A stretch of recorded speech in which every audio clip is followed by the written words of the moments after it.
I have been asked to tell this properly from the beginning, and the beginning is a sound. Not a shout, not a scuffle, a single flat crack, the sort of noise a book makes when it is dropped on a stone floor, and it came from the open hand of the man I was standing behind. I was 3 weeks and 4 days out of the depot.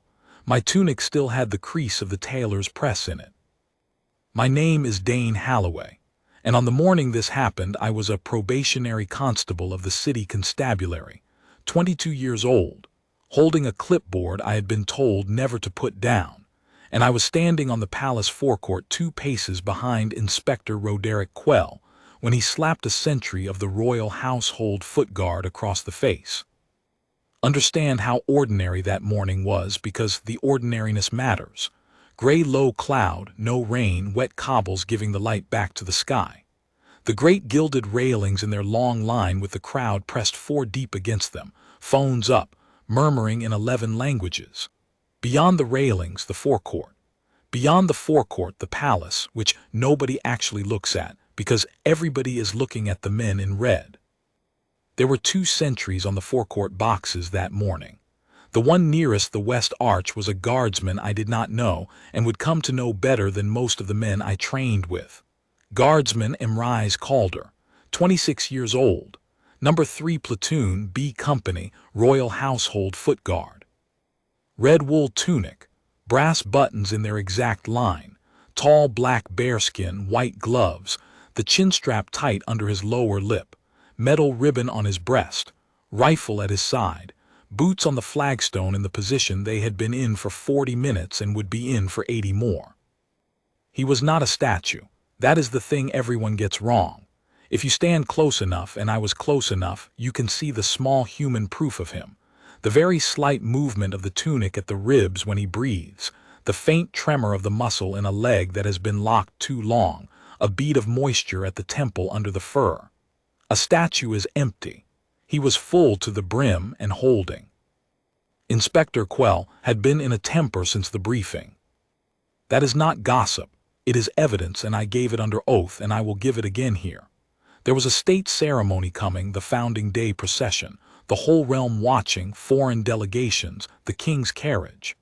The constabulary had been given the crowd line, the pavements, the barriers, the outer streets, everything on the public side of the railings. That is our ground, and it is important work, and there is a great deal of it.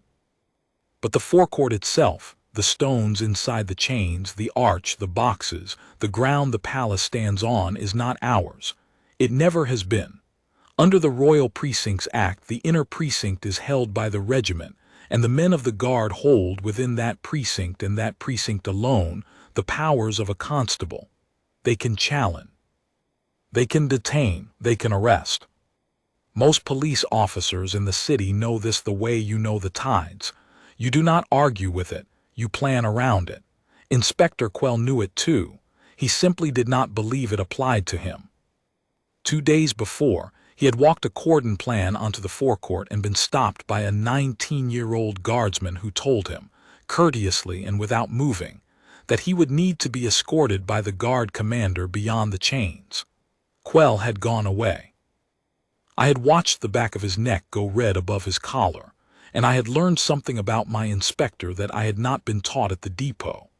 That there are men who carry a small ledger inside them, and every time they are made to wait they write a line in it, and one day they present the bill. So on that gray morning he walked out onto the forecourt with his clipboard carrier, me, and he presented it. He crossed the chains without being escorted. I hesitated.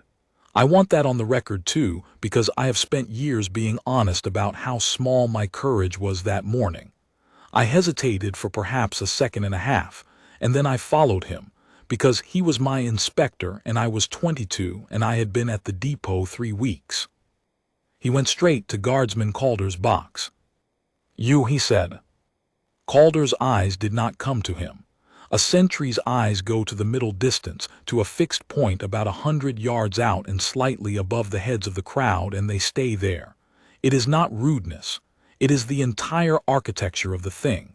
A sentry is posted. He is not available. "I'm speaking to you," Quell said. He had a good voice, my inspector, trained. It carried without being raised, which is a skill, and he used it now so that the railings could hear him. Inspector Quell, City Constabulary. I'm running the outer cordon for Founding Day, and I need this ground surveyed. You're going to step off that box, and you're going to walk me to whoever it is you people report to. Nothing. Are you deaf? Nothing. The rifle did not move. The white glove on the barrel did not tighten. His breath went in and out of the red wool at exactly the rate it had gone before. I saw the crowd notice. That is a specific thing, the noticing, the shift of 100 phones from a general sweep to one point. It happened in about 4 seconds. Half a dozen people at the railing stopped talking and started filming, and I remember thinking, quite clearly and quite uselessly, asterisk, sir, they are recording, please stop. He did not stop. He walked around the box slowly, looking Calder up and down as a man looks at a horse he has decided not to buy. Extraordinary, he said. You're not a soldier, you're a shop window dummy in a fur hat. You know that, don't you? Somewhere behind that strap you know it. He came back around to the front. My men are out there in the rain doing actual police work, and you get paid to stand still and let tourists take your photograph. Look at me when I speak to you. The chin strap did not move. Look at me. And then he did it. He took his right hand out of his pocket and he brought it up in a cross, open, the back of the fingers first and then the flat of the palm, and it caught Guardsman Calder on the left cheek just below the bone, hard enough that the sound went out across the forecourt and bounced back off the palace face and came home again. The bearskin shifted perhaps an inch. That is all. The chin strap took the blow and held the jaw, and the head moved with the strike the way a door moves in a draft, and then it came back. Not fast, not snapped back in anger. It came back the way a plumb line comes back because that is where it lives. Calder's eyes never left the middle distance. I have been asked many times what I felt in that instant, and the honest answer is nothing, because I was not there yet. My body was still on the previous second. The crowd made a low, shapeless sound, an asterisk O with nothing in it, and inside that noise I understood with total clarity that my inspector had just committed a crime in front of 400 cameras, and that the man he had committed it against was not going to do a single thing about it. He was not going to hit back. He was not going to shout. He was not going to break. He did not have to, because the 10 seconds had already started. I have counted those 10 seconds every night for years, not by choice. They arrive at about the moment I put the light out, and they run, and they will not be hurried and they will not be stopped, and I have long since given up pretending I do not want to watch them again. I gave them to the tribunal in that order, and I will give them to you in that order, because the order is the whole story. 1. Nothing happens. That is the first thing to understand, and it is the strangest. In the first full second after an inspector of the city constabulary struck a sentry of the royal household foot guard in the face on the palace forecourt, absolutely nothing happened. Calder stood. The rifle stood. The rain that was not falling did not fall. Quell's hand came down to his side, and he was already opening his mouth to say something clever. 2. The other sentry moved. He was 40 yards away on the eastern box, a guardsman named Ruan de Verrel whom I later came to know a little, and he did not run. That is important. He came off his box in a movement so exact that it did not look like a decision at all, a quarter turn, a stamp that cracked off the stones like a rifle shot, and then he was marching at the regulation pace, at the precise cadence, 116 paces to the minute, straight down the length of the forecourt towards us. 3. A voice came out of the guardroom arch. I could not tell you what it said. It was not words to me. It was one syllable with a bar of iron through the middle of it. I learned later that it belonged to Color Sergeant Mabon Fisk, who was 22 years in the regiment and had been standing in the shadow of the arch with a mug of tea in his hand, and who put the mug down on a windowsill, did not drop it, did not throw it, put it down before he called. 4. The arch filled. 5. There is a low door under the west arch that the public does not see, and behind it is the guardroom, where at any hour a section of men waits in various states of readiness, some in tunics, some with the bearskin off, one halfway through polishing something.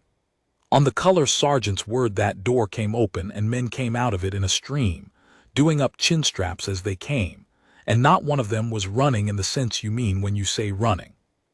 They were doubling, a controlled driving trot, boots hitting the stones in time, arms in, no shouting, no scramble. 6 men, then 8, then 11. 6. Deverell arrived. He did not come at Quell. He came past Quell, passed within a hand's breadth of him, and took up a position at the front of Calder's box, facing outward with his rifle across his body, and stood there. It was not an attack, it was a shield. He had put himself between the crowd and the sentry, and in doing so he had put himself directly in front of my inspector, and the effect of that on Quell was extraordinary. He took a half step back, and I saw his hand come up to his own chest, the way a man does when he has been shoved, except that no one had touched him. 7. The section came round us. Not at us, round us. They came out of the double and into a walk, and they folded outward as they came, and I understood later, much later, when a color sergeant patiently drew it for me on a whiteboard, that I was watching a drill. It has a name. Every man in that platoon had done it 200 times in a yard with a color sergeant screaming at him, and here it was on a wet morning in front of 400 phones, a containment, a ring. Men at intervals, facing outward, not inward, so that not one of them was ever face to face with the man in the middle, so that not one of them could be photographed squaring up to him. Because the moment one of them squared up to him, it would have become a fight, and a fight is a thing with 2 sides, and there are men who would have paid a great deal of money that morning to be able to say that the guard fought a policeman on the forecourt. 8. Nobody laid a hand on him. I need that in the record above everything else. Nobody laid a hand on my inspector. Not in the first 10 seconds, not in the first minute. 11 men of the royal household foot guard put themselves around him at an arm and a half's distance, and stood, and looked outward at the crowd, and left him standing in a clean circle of wet stone with nothing to push against. 9. The color sergeant came through the ring. I had heard the voice, now I saw the man. Fisk was not large. He was rectangular. He came through the gap the men made for him without breaking step, and he stopped a full 2 paces from Quell, outside arm's reach, deliberately, always outside arm's reach, and he did not raise his voice at all. 10. Inspector, he said, you are detained under the Royal Precincts Act. You will place your baton and your radio on the ground to your right. You will not be touched. You will not be handled. You will be escorted to the guardroom, and the constabulary will be informed within the minute. If you would rather stand here while I explain the section number to you, we can do that too, but I would not, sir. Not with the cameras. 10 seconds. I have timed it since against the footage that survived, and the footage that survived is not much. But there is a piece of it, 1 clip, shot by a tourist at the railings, 41 seconds long, that eventually the whole realm saw, and if you start it at the crack of the hand and you stop it when Fisk's boots come to rest, it is 9.5 seconds. 9.5 seconds from a slap to a lawful arrest, without one man being touched.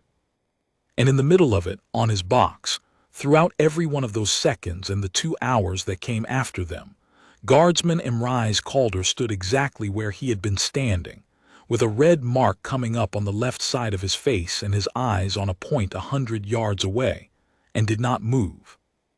That is the part nobody believes until they see it. Quell did not put the baton down. He laughed instead, a short, disbelieving bark that cracked in the middle, and then he did what men like him always do when the ground goes out from under them, which is to reach for the biggest word he has. Do you know who I am? Yes, sir, said Fisk. Inspector Roderic Quell, baton and radio to your right on the ground. I am a serving officer of the city constabulary. You have no authority over me, none. You are a ceremonial unit. You stand in a box and you get your picture taken." He turned, looking for a face in the ring and not finding one because every face was turned outward. "Look at me, damn you. One of you look at me." Nobody did. I think that was the moment it truly broke him, and I do not think it was designed to. It was simply the drill. But there is something in a man like Quell that can survive being fought and cannot survive being managed, being handled, correctly and courteously and without hatred, by men who have done this before, and for whom he is not a person to be angry with but a task to be completed. "Constable," he said. It took me a moment to understand he meant me. "Constable Halloway, you are a witness. You saw this man," he pointed at Calder, and his finger was not steady. "You saw him come off that box at me. You saw him raise his weapon." The forecourt was very wide and very quiet. I looked at Guardsman Emrys Calder, who had not come off the box, who had not raised his weapon, who had not so much as turned his head, and who was standing there with the print of my inspector's hand rising red on his cheek. "No, sir," I said. "It came out much smaller than I wanted it to." "What?" "I didn't see that, sir." And that is where my part of this begins, with a probationary constable, 3 weeks and 4 days out of the depot, saying 2 words on a wet forecourt in front of 11 guardsmen and 400 telephones, and understanding, as he said them, that he had just set fire to his own career. They took him in through the West Arch. It was done in a way I have thought about a great deal since, because I have been on a lot of arrests now, and most of them are ugly, and this one was not. 2 guardsmen walked ahead of him. 2 walked behind. Nobody held his arms. Fisk walked at his shoulder, at that same careful distance, talking to him the whole way in a low, level voice, telling him where they were going, telling him what would happen when they got there, telling him that a constabulary duty officer had been called and would attend within 10 minutes. He was not marched. He was conducted asterisk. There is a world of difference, and every camera on those railings caught it. His baton and his radio went into a canvas bag, sealed, signed for, timed to the minute, by a lance corporal with a pen and a printed form. It happened at a small table under a window in a room that smelled of boot polish and tea, and it took 4 minutes, and at the end of it Quell was sitting on a wooden chair with a mug he did not touch, staring at the wall. I stood in the doorway, because nobody had told me not to. "He'll be charged," Quell said to nobody. "The soldier, assault on a police officer. I'll have his stripes and his pension and his name." He looked up and found me. "And you," he said, "you will stand in a room in front of a chief superintendent and you will say what you saw, and what you saw was an unstable sentry coming off his post at a police officer. That is what you saw, Halloway. Look at me. That is what you saw, asterisk. And I have to tell you, because I promised at the start of this to tell it properly. For about 4 seconds, standing in that doorway, I considered it. I was 22. My mother had a bad hip and a flat with a rent I helped with. I had a probationary certificate that a chief superintendent could tear up on a Tuesday afternoon, and no one in the realm would ever ask him why. And I had just watched the entire weight of the institution I had joined 3 weeks earlier line up behind a lie in the mouth of the man who was still, at that moment, my inspector. The thing that stopped me was not courage. I want to be very precise about that because people have called it courage since, and it was not. It was a picture. The picture was of a man standing on a box with his face going red, and his eyes on nothing, and his rifle exactly where the rifle is supposed to be. And every second that he did not move being paid for out of something inside him that I did not have and could not name, and that I was, at that moment, being asked to spend. "No, sir," I said again. "I'm sorry, sir, that isn't what I saw." I went out through the low door and back onto the forecourt, and the crowd was still there, and the phones were still up, and the guardsmen had gone back to wherever guardsmen go, and there were only 2 figures left on that whole gray expanse of stone. One was a bearskin at the western box, facing the middle distance. The other was the mark on his face, which by then you could see from the railings. He had 80 minutes left of his tour. He stood all 80. Nobody relieved him early.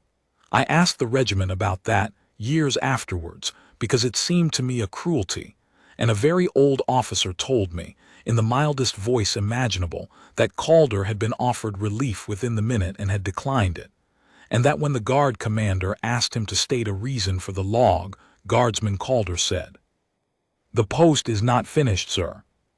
4 words. They ended up printed on the front of every newspaper in the realm, and they were the beginning of everything that happened next. The constabulary duty officer who arrived at the guardroom was a sergeant named Pell, who had 18 years in and a face like a closed door, and he did what a sensible man does when he walks into a room where 2 uniformed services are looking at each other. He asked for the paperwork. The guard gave him the paperwork. That, I have come to believe, is the single fact upon which the entire case turned, and at the time it looked like nothing at all. A lance corporal handed Sergeant Pell a carbon copy of the detention record, timed, signed by Color Sergeant Fisk, countersigned by the guard commander, with the section of the act quoted in the margin in a neat blue hand. Attached to it was a second sheet, the entry from the post book. I did not know what the post book was. I asked. "It's the log, son," Pell said without looking at me. "They write everything down, have done since before your grandfather." That is exactly what it is, and it is exactly as unglamorous as it sounds. In the guardroom of the Royal Household Foot Guard there is a bound ledger with a hard black cover, and in it, in ink, every event of consequence that occurs on the posts is entered, the time, the persons, the facts, and nothing else. No opinions, no adjectives. A drunk on the railings at 02:14 who was moved along. A dropped bag at 11:40 that turned out to hold a picnic. A change of sentries. A misfired ceremonial salute. 200 years of the dullest reading in the realm, and every page of it written within the hour of the event, and signed and countersigned by a second man who was present, and never, not once, in 2 centuries, altered afterwards. That morning's entry ran in full. 09:31. Inspector R. Quell, City Constabulary, entered the inner precinct without escort, accompanied by Constable D. Halloway, City Constabulary. Inspector Quell addressed the sentry at the western box, Guardsman Emrys Calder, and required him to leave his post. The sentry did not respond, being understanding orders. Inspector Quell struck the sentry once, open hand, to the left side of the face. The sentry remained at his post and did not respond. The standby section was turned out by the color sergeant and contained the inspector without physical contact. Inspector Quell was detained under S4 of the Royal Precincts Act at 09:31 and conveyed to the guardroom. He was not touched at any point. Constabulary informed 09:32. Sentry offered relief 09:33. Declined. Remained on post until relieved at 11:00 at the conclusion of his tour. Signed M. Fisk C/SGT. Countersigned Omar LT. It is not literature. It is better than literature, and I want you to hold it in your mind, because in about 6 weeks' time a room full of very clever men in very good suits were going to spend 3 days trying to make it disappear. The counterstory started that same afternoon, and it started well. I will give my inspector this. He was not a stupid man. Stupid men bluster.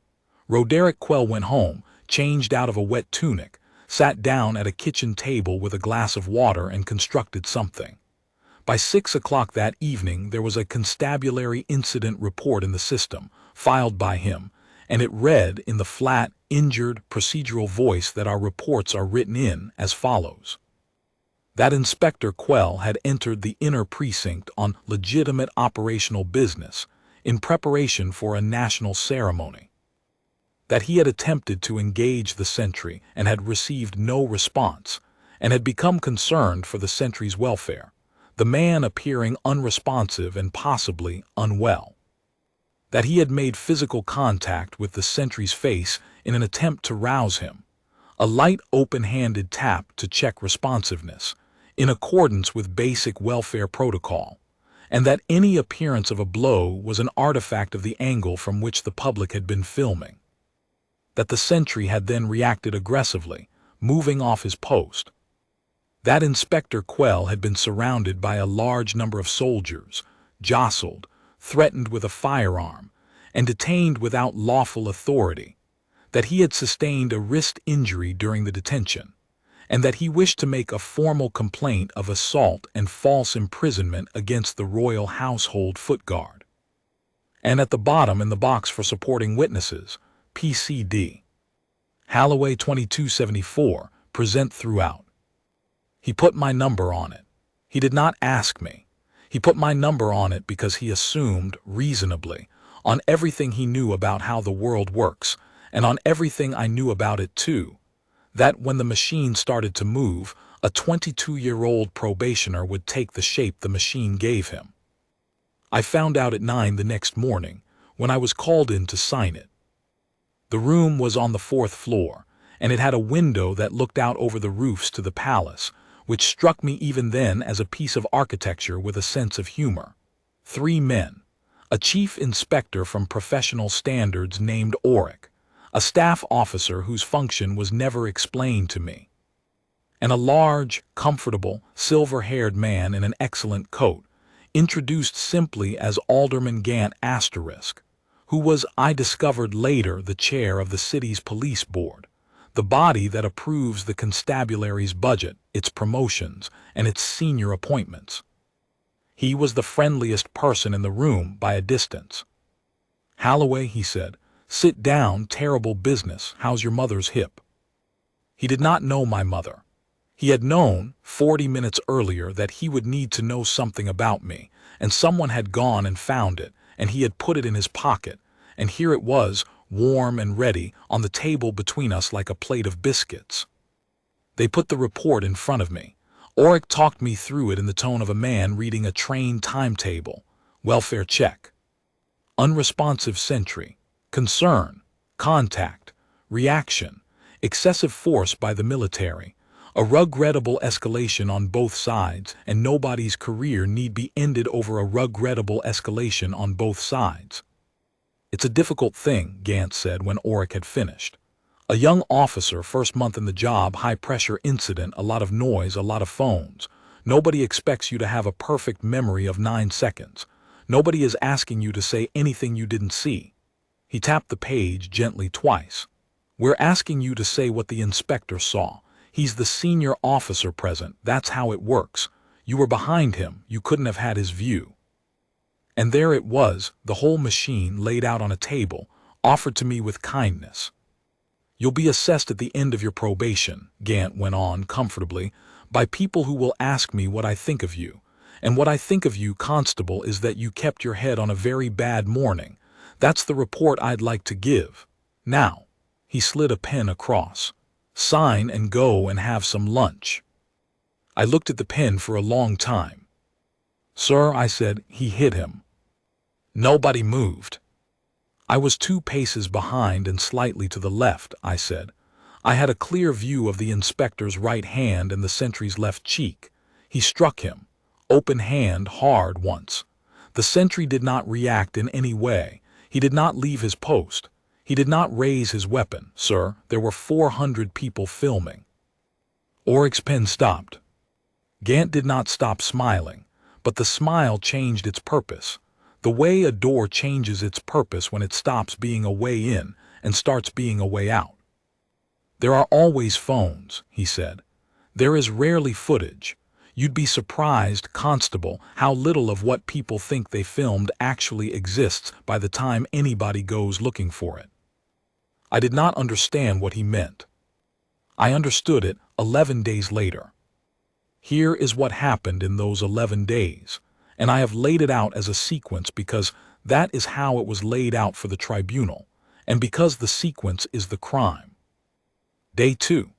The Constabulary's Serious Incident Unit, the operational unit, working under a chief superintendent who reported, ultimately, to a board chaired by Alderman Gant, opened an investigation into an alleged assault on a police officer by a member of the royal household foot guard. 3 hours later, it issued a formal evidential request to the palace security office for all closed-circuit footage of the forecourt between 09:00 and 10:00, entirely routine. What any competent unit would do. Day 3. The palace security office, a civilian office, not a military one, complied. The forecourt cameras right to a bank of drives in a locked basement room.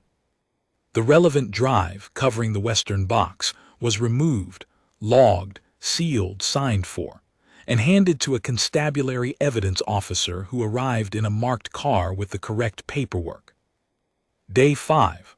The serious incident unit informed the palace, and subsequently the regiment and subsequently the newspapers, that the drive was corrupt, that the data on it was unreadable, that there was, in the polite phrase used in the letter, no recoverable material for the period in question.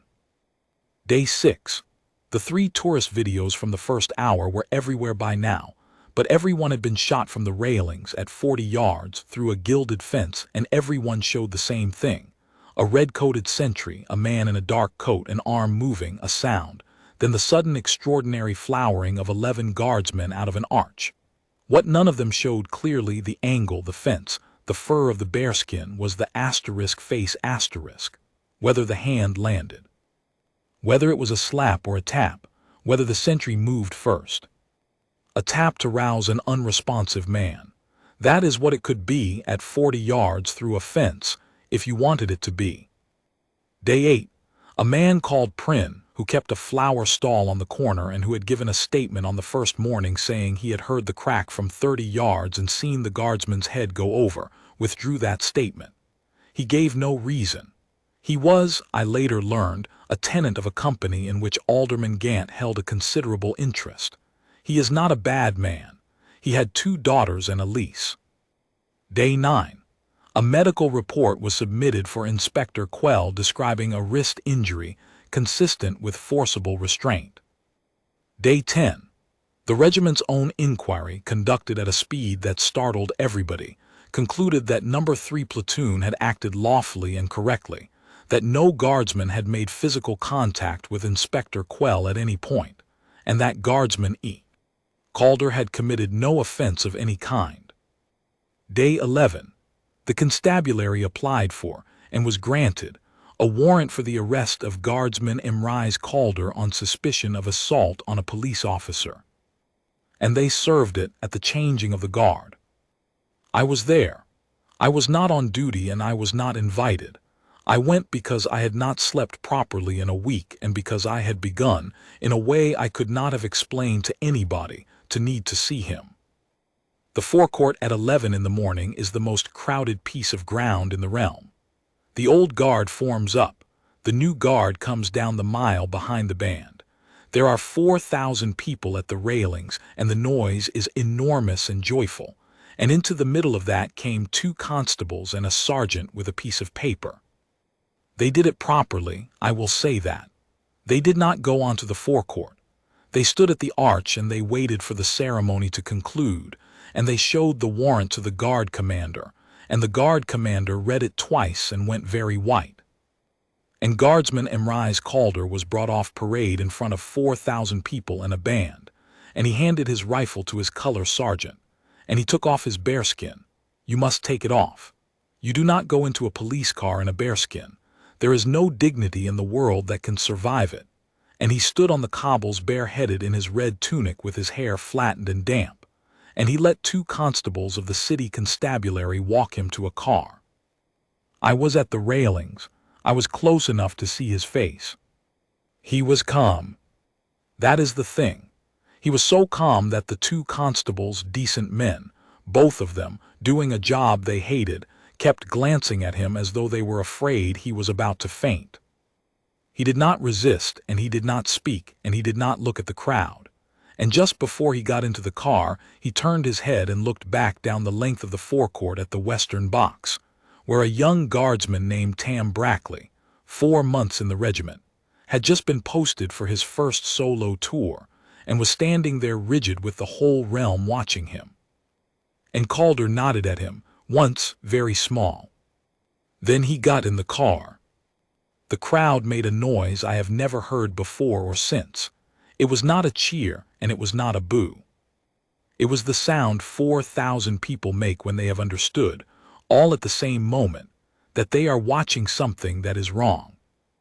300 phones filmed it. Every single one of them worked perfectly. By that evening, the realm had a picture. A bareheaded soldier in a red tunic being put into a police car in the rain, and behind him, out of focus, a 19-year-old on a box, holding. The newspapers ran it under the forewords he had given the log. The post is not finished. Here is what did not happen next, and I want it written down, because it is the most remarkable thing in this entire account, and nobody ever puts it in the headlines. The regiment did not come. There were, that afternoon, something over 600 trained men within a mile of the building where Emrys Calder was sitting in a custody suite in his shirt sleeves. There were men in that regiment who had carried each other out of places I am not permitted to describe. There was a color sergeant who had watched a police inspector strike one of his own and had not been able to lay a finger on him. There was a company of the Royal Household Foot Guard, whose sentry had been taken off parade in front of the realm like a pickpocket. They did not come. Nobody blocked a road. Nobody turned out a company. Nobody stood in the doorway of a police station with a rifle and made a speech. Not one guardsman so much as raised his voice to a constable, that day or any other day of the whole business. And I know, because when it was over, professional standards went looking very hard indeed for a single instance of it, and there wasn't one. What the regiment did instead was worse for Roderic Quell than anything he could have imagined. It filed. Within 4 hours of the arrest, the adjutant of the Royal Household Foot Guard had lodged, with the Crown Prosecutor's Office, a criminal complaint against Inspector Roderic Quell. Assault upon a sentry in the execution of his duty, trespass within the inner precinct, and refusal to comply with a lawful detention. Attached to it were 19 sworn statements, 11 guardsmen, the color sergeant, the guard commander, the lance corporal at the property table, the palace security officer who took the CCTV request, and a civilian gardener who had been on his knees by the west wall and had seen the whole thing from 30 feet with nothing between him and it. Attached to that was a certified copy of the post-book entry and an affidavit from the regimental archivist describing the book's 200-year practice, its double signature, and the fact that no entry in it had ever been amended. Attached to that was a letter 1 page, courteous to the point of coldness, from Regimental Sergeant Major Caddock Thorne, 41 years in the regiment, addressed to the Commissioner of the City Constabulary, requesting a joint inquiry, offering the constabulary full access to the guardroom, the posts, the standing orders, the drill, the men, and every book in the building, and closing with a sentence I have kept a copy of. We are aware, Commissioner, that a great many people would be delighted to see our two services quarrel in the street, and we do not intend to give them the pleasure. We would rather give them a courtroom. That is what the system rallied actually means. It does not mean 600 men on a bridge. It means paper, filed within 4 hours, in the correct order, with every signature in the right box, because that is the only kind of rallying that cannot be turned against the man you are trying to save. I did not understand that at 22. I thought it was cowardice. I stood outside the constabulary building that night with rain running off my nose, watching the lit window of the custody suite, burning with the need for somebody to do something, and thought, they've left him. I was so wrong that I have spent the rest of my life making up for it. They held him for 19 hours. They could have held him for 2.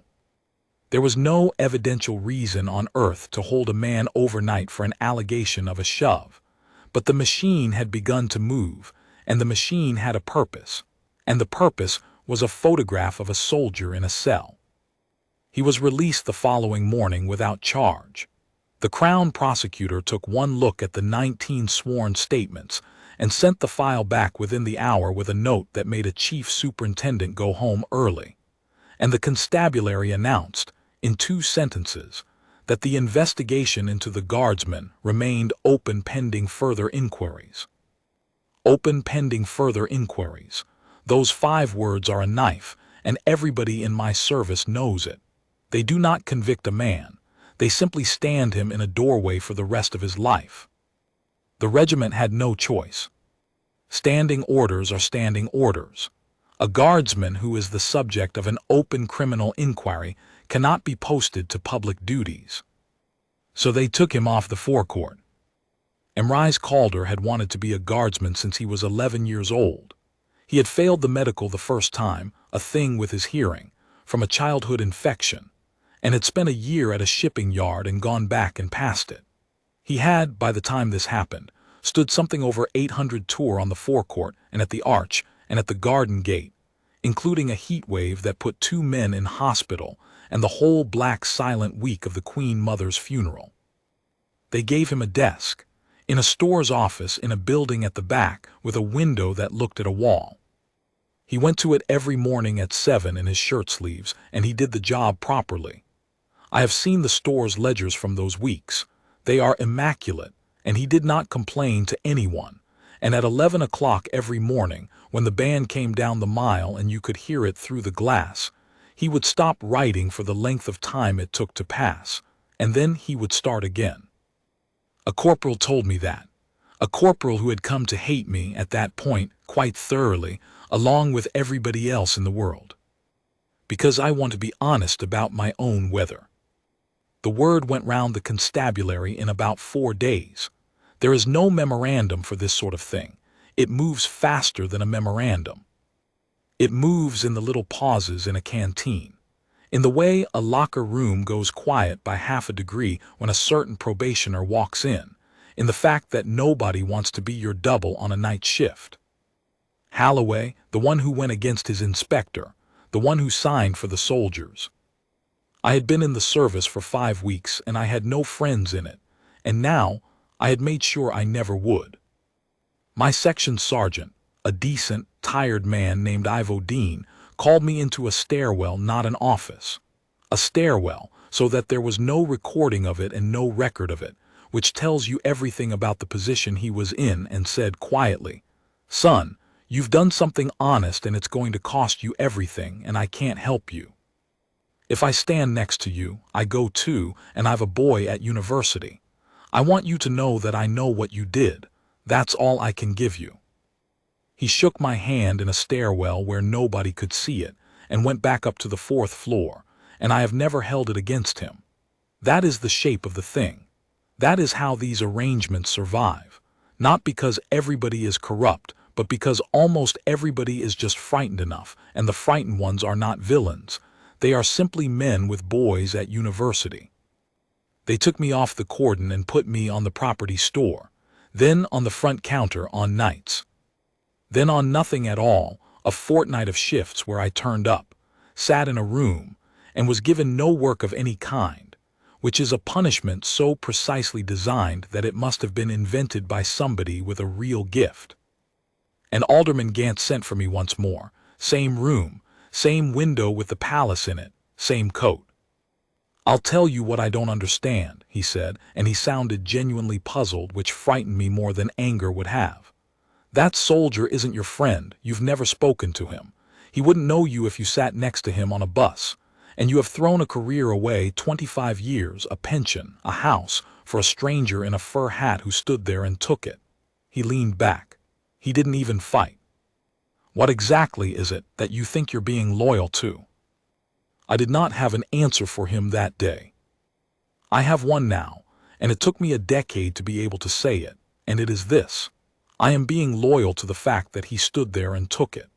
Because a man who will not hit back when he has every right to is a man who has decided that something matters more than his own face, and if he can decide that with a hand coming at him, I can decide it with a pension. But at 22, in that room with the palace out of the window, all I said was, "Sir, may I go back to the counter?" I met him for the first time in the 3rd week.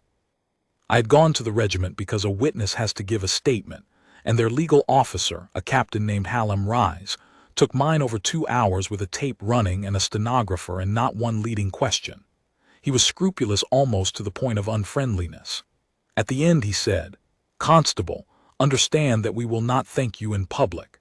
If we thank you, you become a man who did us a favor, and a man who did us a favor is a man who can be paid, and their counsel will say so. So you will get nothing from us, nothing at all." "Yes, sir." "Do you understand why?" "Yes, sir, so that when I say it, it's only true." He looked at me for a moment. "Yes," he said. "That's it exactly."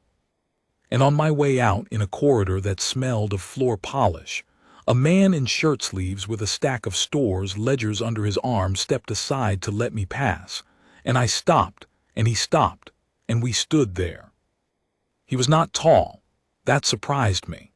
Out of the bearskin, out of the tunic, in a plain shirt with the sleeves rolled and a stack of paperwork, Emrys Calder was an ordinary-looking man with a wide, still face and pale gray eyes, and a fading yellow shadow along his left cheekbone that you would only see if you knew to look for it. "Constable," he said. "Guardsman." Neither of us knew what came next. I have never in my life wanted so badly to say something adequate. "I'm told I'm not to speak to you," he said, "in case it looks like I put words in your mouth." "Yes, same, sir. I mean the same." "Right." He shifted the ledgers. Then he said, "How's your mother's hip?" I stared at him. "Sergeant Pell told my color sergeant," he said. "He said you'd been put on nothing. He said your section sergeant shook your hand in a stairwell." He looked at me with those gray eyes, and he was not smiling, but there was something behind his face that was very close to it. "The regiment can't help you. You know that. But I wanted to be in a corridor at 4 o'clock, and here you are." He went past me, and then he stopped and turned around. "My father was a constable," he said. The corridor was very long and very quiet. 26 years in the city constabulary, Precinct 4. He died on the river wall in the flood, going in after a man he didn't know, and he did not come out, and the service buried him with everything it had: pipes, the whole street, the commissioner in the rain with his hat off. He said it steadily, the way you say a thing you have said to yourself 10,000 times. So when your inspector stood in front of me and told me that his men do real police work and I stand still in a hat, "Constable, I want you to know that I was not offended. My father did real police work. I have never once thought otherwise. That is the coat my father wore, and I would not have it spoken of the way people are speaking of it now, and I would not have a whole service dragged through the mud because one man in it lost his temper with a sentry." He tapped the ledger straight against his hip. "That's what I want out of this," he said. "Not his skin. His skin is nothing to me. I want it said properly in a room where it counts, so that the next man on that box doesn't have to wonder whether the law works.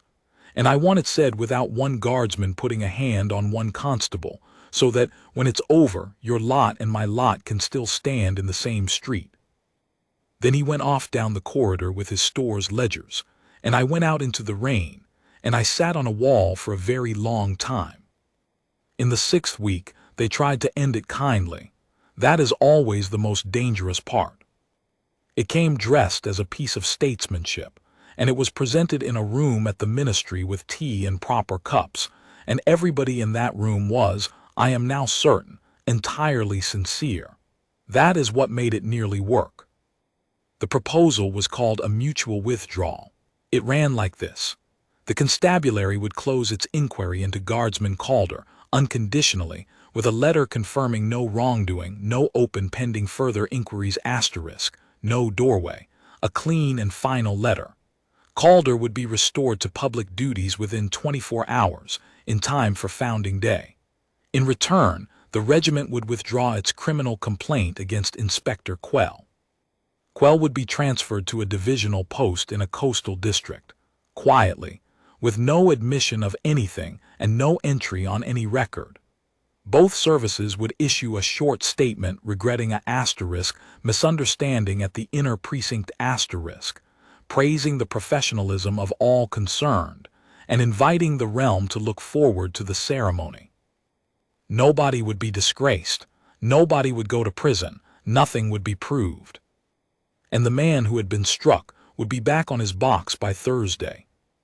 I have to tell you who was in favor of it, because if I do not, you will think this was a simple story about good men and bad men, and it was not. The regiment's brigadier was in favor. He was not a coward. He had a very hard war behind him. He was in favor because he could see what a public trial would do. Weeks of the guard and the constabulary tearing at each other on the front of every newspaper, ancient jealousies dragged into the open, and out of it at the end, a realm slightly less able to trust either uniform than it had been before. He looked across the table at his own guardsman.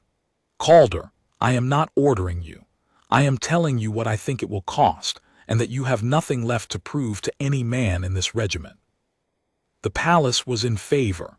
There was a courtier there, a smooth and not unkind man who spoke about the ceremony, about the delegations, about the king's carriage going down a mile lined with a crowd that had been reading about this for 2 months. He did not say make it go away. He said we would like the founding day the realm deserves, which is the same sentence in a better coat. Captain Rise, the regiment's own legal officer, the man who had refused to thank me in case it corrupted my testimony, laid out the evidential position with brutal honesty. The forecourt footage was gone. The gardener was 71 and his eyesight would be attacked. The flower seller had recanted. The tourist videos showed an arm and a sound at 40 yards through a fence. The defense had a medical report and a story, a welfare check on an unresponsive sentry. And as of that week, they had something else, which they had leaked to a newspaper 3 days earlier, and which I had read at a bus stop with my hands shaking. They had Calder's medical file. Not the current one.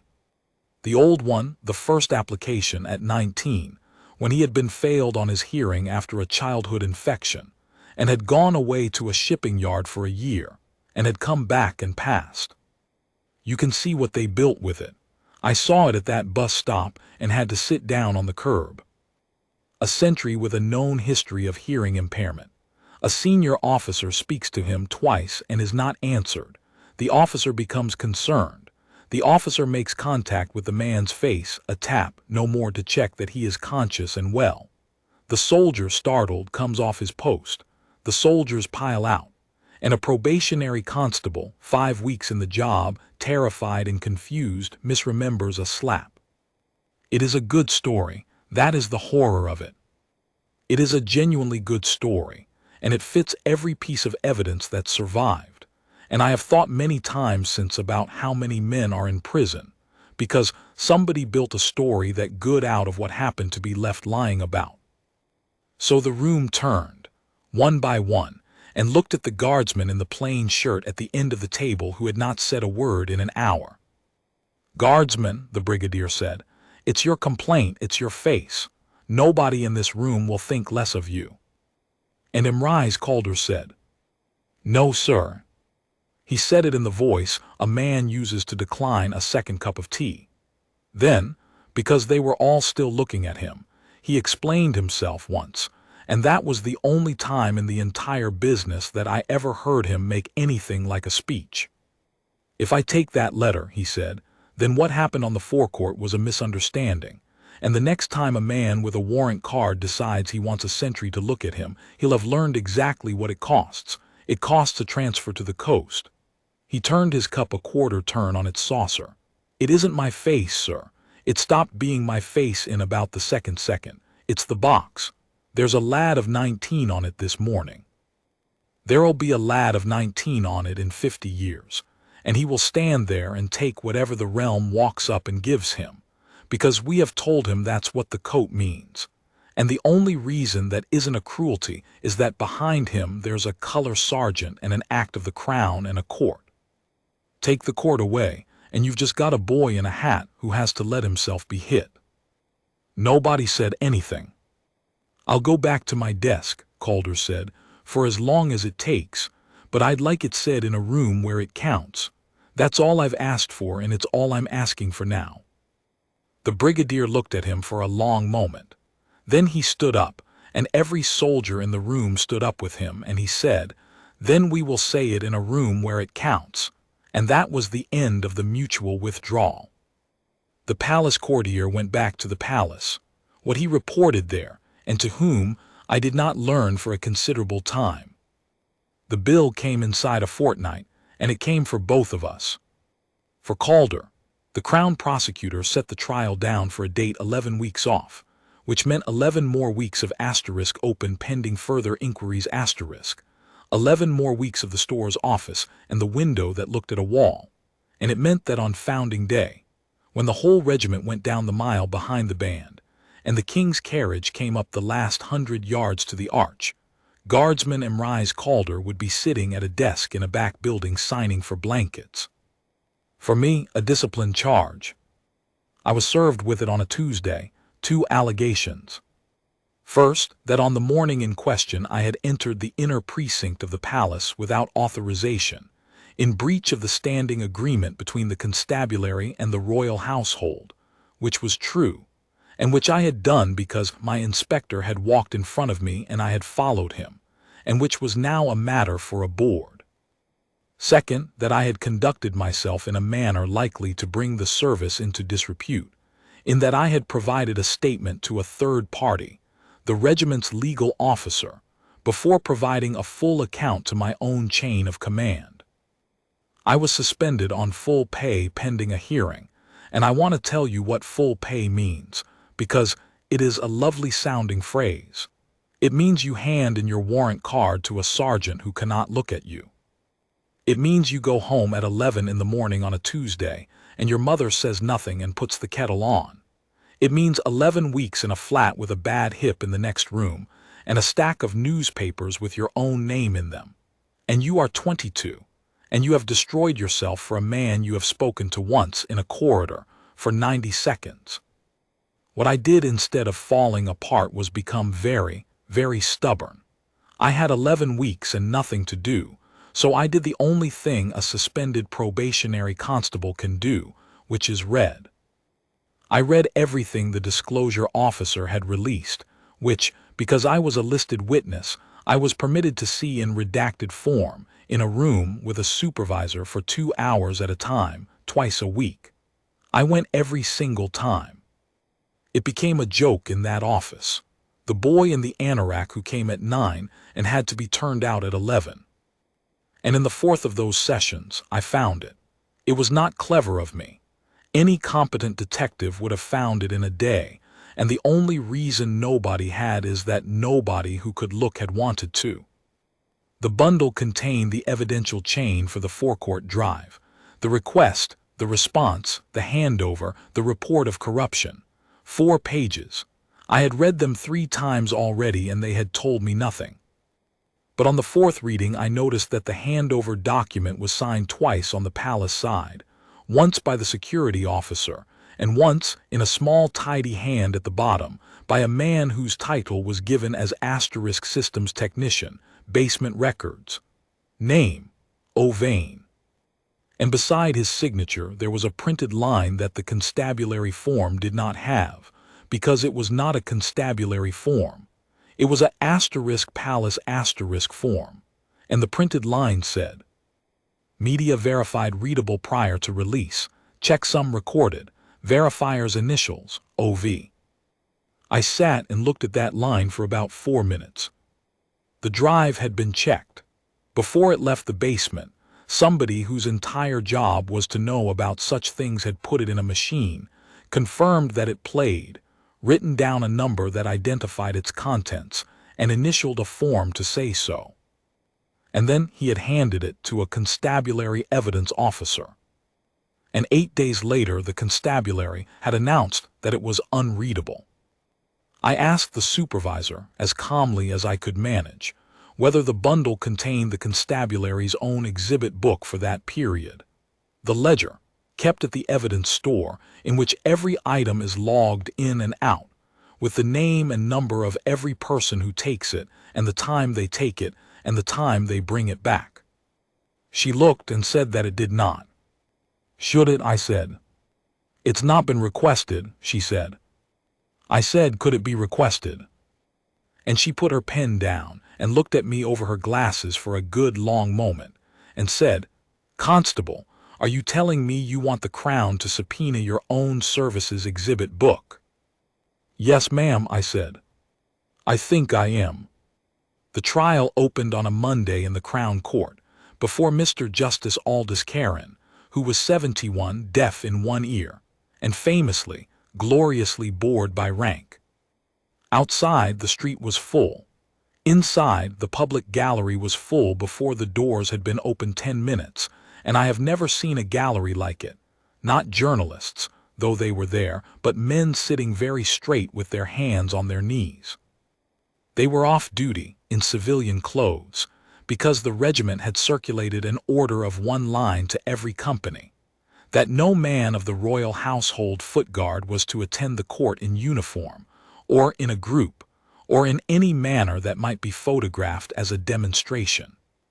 So they came in coats and jumpers and one dreadful mustard-colored jacket, in ones and twos, from 4 different directions.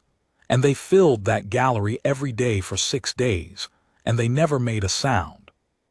And on the second bench from the back, in a plain gray coat with her hair under a scarf, sat a woman in her 60s who queued for her seat at 7 in the morning like everybody else, and who was, though it took the newspapers 3 days to notice, Princess Adela, the king's sister, and colonel-in-chief of the royal household foot guard for 22 years.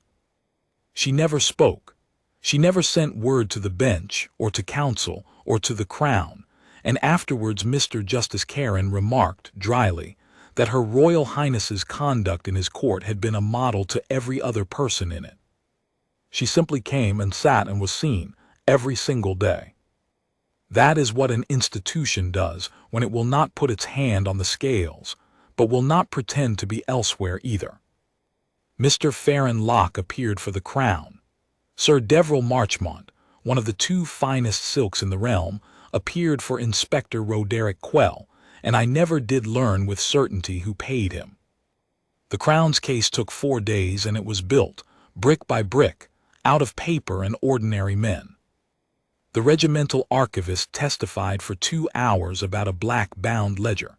Sir Deverell went at him hard and went at him well, soldiers writing about soldiers, a closed institution marking its own homework, a book kept by the very men accused. Would it not be the easiest thing in the world, he asked, for a color sergeant to write down whatever suited him? It would, sir, the archivist agreed. If he were the only man to sign it, he is not. The entry is countersigned by an officer who was present and has been since the book began, and it is a bound volume, sir, not a folder. The pages are sewn. You cannot remove one. You cannot insert one. If a man wished to alter what was written on the 14th of the month, he would have to persuade the 15th of the month to move. Then Mr. Locke stood up and did the thing that won that part of the case, and he did it in the mildest voice you ever heard. He asked the archivist to read the entry aloud to the court. And the archivist read it. Inspector Quell struck the sentry once open hand to the left side of the face. The sentry remained at his post and did not respond. And then in the same flat voice, 4 lines further down, he was not touched at any point. Mr. Locke let it sit. That last line, he said. The regiment writes in its own book on the day that the accused man was not touched. My learned friend suggests this book was written to condemn Inspector Quell. Would a book written to condemn him trouble itself to record, in his favor, that not one of the 19 soldiers who surrounded him ever laid a finger on him? The archivist said, "The book doesn't condemn anybody, sir. It isn't for that. It only says what happened. It says what he did, and it says what we didn't do, and it says both because both are true." Color Sergeant Mabon Fisk gave evidence for a day and a half and never once raised his voice. Sir Deverell put it to him that 11 men swarming a lone police officer was intimidation by numbers. Fisk agreed that 11 men was a great many men. So you accept it was intimidating? I accept it was decisive asterisk, sir. That's the point of it. You surrounded him. We contained him, sir. There's a difference. It's in the standing orders, and I can quote you the paragraph. He turned to the bench. My lord, may I explain the drill? It'll take a minute, and it'll answer him better than I can otherwise. The judge said he would like to hear it very much.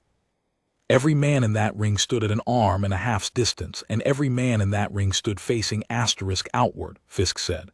That's taught, that's drilled. It's the first thing we drill, and we drill it until it's stupid. And the reason for it is this. The moment a guardsman turns and faces a man and squares up to him, there are two of them in a fight, and a fight has two sides, and every photograph of it has two sides. So we don't. Not ever. We stand round him and we look outward, and we leave him a clean circle of stone, and nothing at all to push against. And if he had struck one of your men, then that man would have stood there and been struck, sir, and the man next to him would not have moved either. And in about 90 seconds it would have been over, and the inspector would have had 2 assaults on him instead of 1. That is a remarkable thing to ask of a soldier. It is, sir, said Fisk. It's the whole job. Mr. Locke rose and asked one question. Color Sergeant, why did not one of your men strike him? And Fisk said, because a man who's been hit has a story, sir. We don't give them one. They put Emrys Calder in the witness box on the 4th day, and Sir Deverell Marchmont went for the hearing. It was cruel, and it was clever, and it was entirely proper. He took him back to 19 years old, and the failed medical, and the shipping yard. He read out the audiologist's report from 7 years earlier. He suggested, with enormous courtesy, that a man with a documented hearing deficit, standing under a bearskin with a chin strap under his jaw, and 400 people shouting at the railings, might very well not have heard a police inspector speaking to him at all. And if you did not hear him, Sir Deverell said gently, then the inspector is telling the truth, isn't he? He spoke. You did not answer. He was concerned. He made contact with your face to see whether you were well. That is all that happened. No, sir. You say you heard him. I heard every word he said, sir. I heard him say, are you deaf asterisk? A pause. I would remember that one. Something went through that courtroom then. That was not a sound. I passed my medical at 20, Calder said. I have passed it every year since. My hearing is within standard, and the regiment's records will say so, and I believe they are in the bundle at tab 9. I heard him, sir. I heard all of it. I did not answer him because a sentry does not answer, and he does not answer because if he answers once, then every man in the realm learns that he can be made to answer, and then he is not a sentry anymore. He is just a man in a coat having an argument. Sir Deverell paused. Then he asked the question he had to ask, and I think he knew as he asked it what it was going to cost him. Guardsman Calder, if you were struck as hard as you claim, why did you not defend yourself? And Emrys Calder said, I did, sir. You stood still. Yes, sir. That's how it's done. He turned slightly, and he spoke to the judge, because he had been told to speak to the judge. My lord, for 2 hours a sentry isn't a man. He's a place where the crown is standing. The hand didn't land on me. It landed on the post. And the post doesn't answer back. It doesn't have to, because behind the post there's a color sergeant and a section under an arch and an act and a prosecutor in this court. He looked back at Sir Deverell. That's what defended me, sir. It took about 10 seconds. I never had to lift a finger, and that is not weakness, and I'd be obliged if you'd stop calling it that, because there are boys of 19 out there this morning who are listening. The judge did not stop him. The judge, I noticed, had put his pen down. They called me on the 5th morning. I gave them the 10 seconds. I had rehearsed nothing. I had needed to rehearse nothing. I had been giving them the 10 seconds every night for months. I gave them the crack of the hand, the bearskin moving an inch, the head coming back like a plumb line, the eyes that never moved. I gave them Deverell's stamp on the stones and Fisk putting his mug down on a windowsill and the arch coming open and the men doing up their chin straps as they doubled. I gave them the ring facing outward, and the 2 paces Fisk stopped short at, and the words "you will not be touched." Then Sir Devil Marchmont stood up and took me apart with great skill, and I will summarize, because I do not enjoy remembering it. 5 weeks in the service, a boy frightened, overwhelmed, suspended from duty on discipline charges, members of the jury arising from this very morning, and so a man with every reason to want his inspector convicted. A man who had run to the soldiers with his story before he had told his own superintendent. A man who had thrown away a career, a pension, and a house. "And I put it to you, Constable," he finished, "that a young man who has thrown away everything he has must at all costs believe that he threw it away for something. Mustn't he? He cannot afford to be wrong, so he tells himself night after night that he saw a slap. And by now, I do not say you are lying, Constable. I say something rather sadder. By now you believe it." And I stood there in the box with my ears roaring, and I thought about a man in a corridor with a stack of stores ledgers asking after my mother's hip. "Sir," I said, "may I answer that properly?" "Please." "You've asked why I threw it away." My voice was not steady, and I did not try to make it steady. "It's because he didn't hit back." Sir Devil waited. He was struck in the face in front of 400 people, and he had every right in the world and every muscle he needed, and he stood there and took it because that's what he'd promised to do. And a man like that, sir, a man like that cannot stand up for himself. He's given it up. It's the whole of what he is. So somebody has to do it for him. I looked at the jury, because by then I had stopped caring about the rules. That's not a boy with a grudge, sir. That's just what's left asterisk when a man like him won't fight and a man like my inspector will. Sir Devil Marchmont looked at me for a moment. Then he said, "No further questions," and sat down, and I do not think it was mercy. I think he had simply run out of ground. And on the 6th day, the Crown produced 2 books. The first was black and bound and sewn and 200 years old, and it had already been read to them. The second was a constabulary exhibit ledger, subpoenaed from the evidence store at the constabulary building, and Mr. Locke handled it as though it were made of glass. He called a technician first, Ossick Vane, of Basement Records, a small, precise man in a cardigan who had worked under the palace for 31 years and had never in his life been in a courtroom and was plainly enjoying it enormously. Mr. Vane explained that when media leaves his custody, he verifies it. He plays it. He records a checksum, a number, my lord, that is generated from the contents. Change one frame and the number changes utterly, and he writes the number in his log and initials the release form.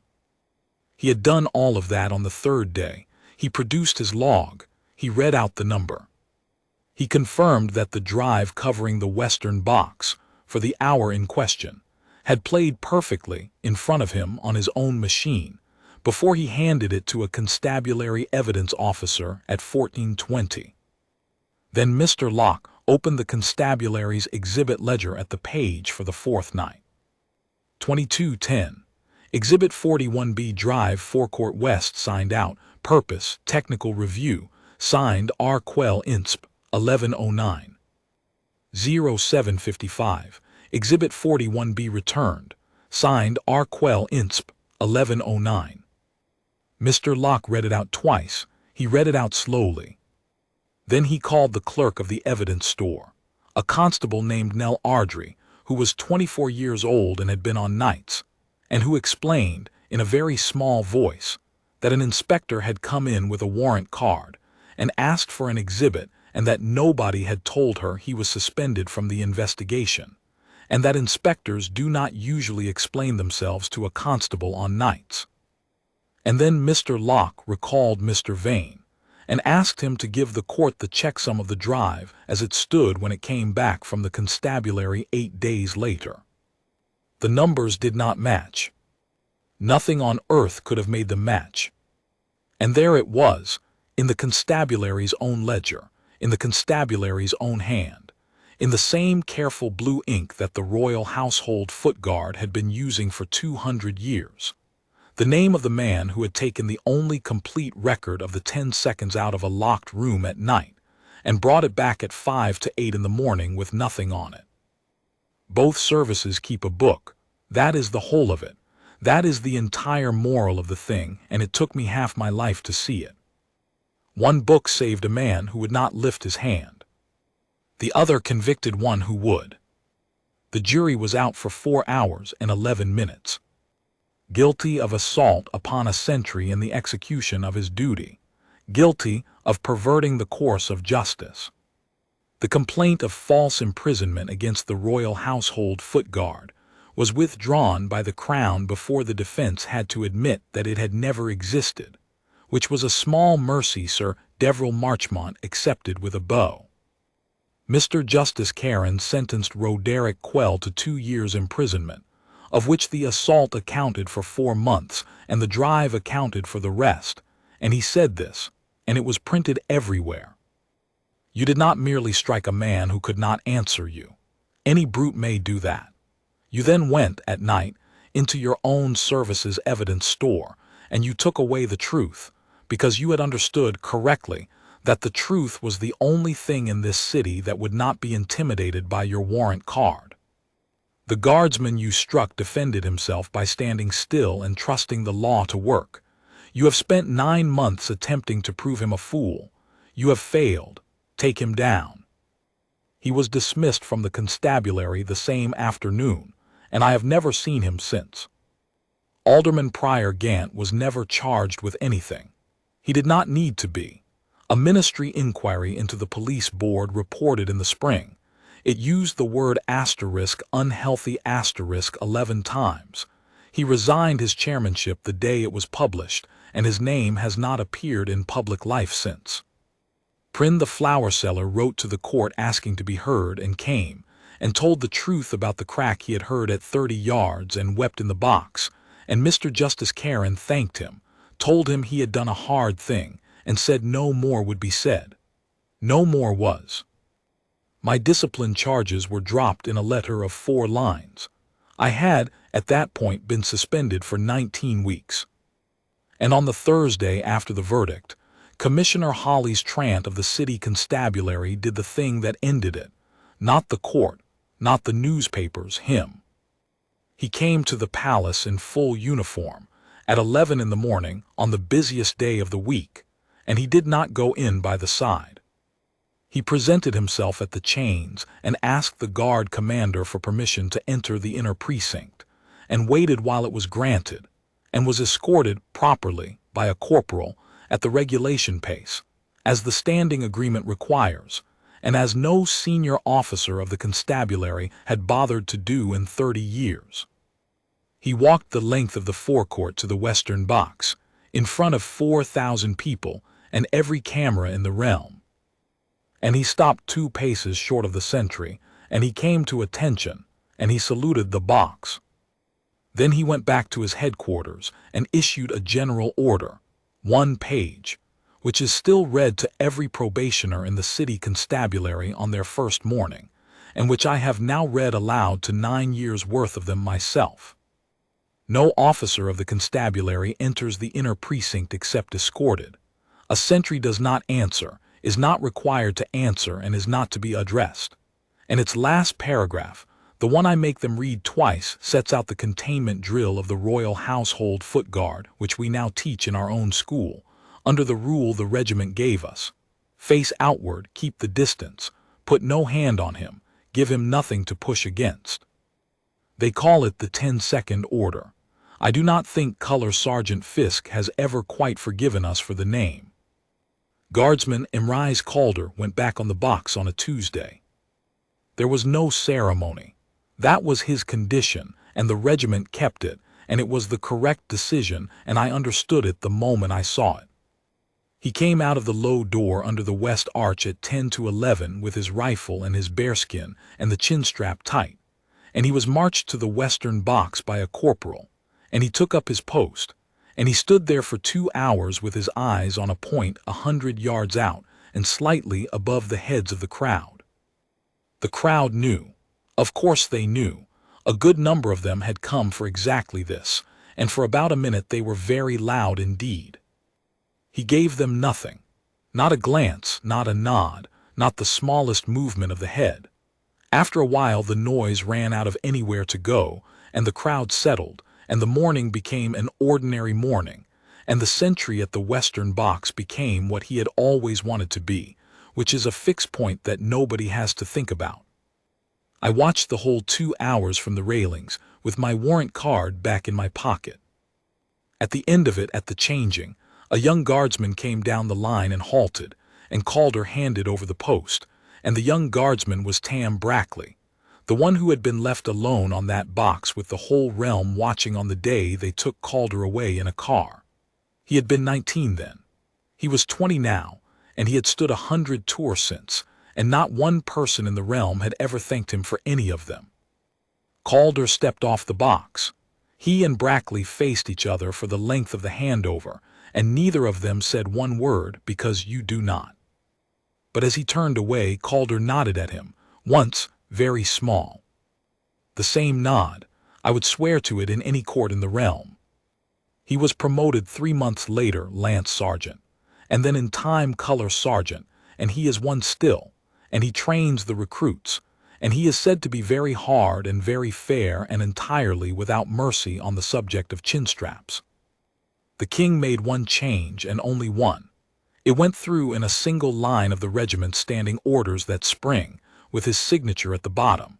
The containment drill of that morning was written up formally as the model for the whole household division, exactly as it had been performed, its rules unaltered: face outward, keep the distance, lay on no hand, and no man's name attached to it anywhere. Calder asked for that. Princess Adela, who as colonel-in-chief put the question to him, told me years afterwards that she had gone to that store's office prepared to give him anything in her power, and had come away with nothing to give, because when she asked him what he wanted, he thought for a while and said, "My post, ma'am." She said it was the shortest and most difficult conversation of her public life. I am a sergeant now. I have been in the city constabulary for 11 years, and I will be in it until they take my number off me, and one of the things I do is teach. Twice a year I take a class of probationers, 20 of them 3 weeks out of the depot, tunics still creased from the tailor's press, and I do not do it in a classroom. I walk them up the mile at 9:30, and stand them at the gilded railings where the crowd stands, and let them look through at the 2 red figures on their boxes and the wet cobbles and the palace behind. And I tell them about a man who was hit in the face and did not move. I tell them that he was not brave in the way they think bravery looks, and that his stillness was not emptiness, and that behind him, invisible, unhurried, entirely certain, stood a color sergeant with a mug of tea, and a section behind a door, and an act of the crown, and a black bound book, and a court, and in the end a commissioner in full uniform with his hand at the peak of his cap. I tell them that a service that keeps its books honestly cannot be beaten by any man in it, and that a service that does not will be destroyed by the first man who tries. And then I tell them that I was 22 and frightened, and that I was offered the whole of my future in exchange for 2 words, and that the only reason I did not take it was that I had just watched a man pay far more than that, without being asked, in front of me, in silence. Then I make them stand there and I count it out for them, out loud, the way I have counted it every night for 11 years. 1, the hand comes down and nothing happens. 2, a stamp on the stones, 40 yards away.